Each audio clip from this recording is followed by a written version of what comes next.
GMSCL ગોડાઉનમાં પલળી ગયેલી દવાઓનો ચોંકાવનારો ખુલાસો. ગાંધીનગરથી તપાસ ટીમે ગોડાઉન પહોંચતા પહેલા જ દવાઓને કરી સગેવગે કરોડો રૂપિયાની દવાઓ રામ ભરોસે મુકાઈ હોવાનું બહાર આવ્યું છે. આરોગ્ય મંત્રીએ લીધી ગંભીર નોટિસ. તાત્કાલિક તપાસના આદેશ. ગોડાઉનમાં એસઓપીનું પાલન થતા જવાબદારો પર કાર્યવાહીની સંભાવના. તાલુકા પંચાયત સદસ્ય કોટડા સાંગાણી, વેરાવળ ગામ, તાલુકા પંચાયત ધીરજલાલ ગંગાસભાઈ કોરાટ.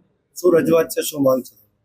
અમે વારંવાર રજૂઆત કરેલ કે વેરાવળ ગામને નગરપાલિકા સ્વતંત્ર આપવી. મુખ્યમંત્રી શ્રી, કલેક્ટર શ્રી, ડીડીઓ શ્રી, સાંસદ શ્રી, ધારાસભ્ય શ્રી બધાને રજૂઆત કરેલ છે. 2023માં લેખિત રજૂઆત કરેલ છે.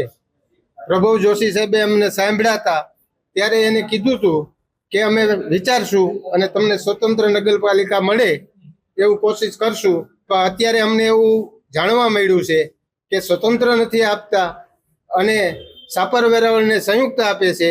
એ અમને માન્ય નથી. તમે ભાજપની સરકારને તમે જ પસંદ કરી છે અને હવે તમે જ વિરોધ કરો છો, તો હવે શું લાગે છે? સાહેબ, સરકારની વસ્તુ જુદી છે, આ લોકલ પ્રશ્ન છે. લોકો અહીંથી થોડા થશે, કલેક્ટર કરી દેશે તમને નગરપાલિકા. કલેક્ટર ન કરી દે તો સરકારમાં અમે દઈએ એવા છે લેખિતમાં. મુખ્યમંત્રીશ્રીને આપેલું છે લેખિતમાં. તમને ન આપે તો કઈ જનતા આંદોલન કઈ કરશો? ન આપે તો અમે મુખ્યમંત્રીશ્રીને મળવાઈ જશું, સંખ્યા લઈને જશું સાથે.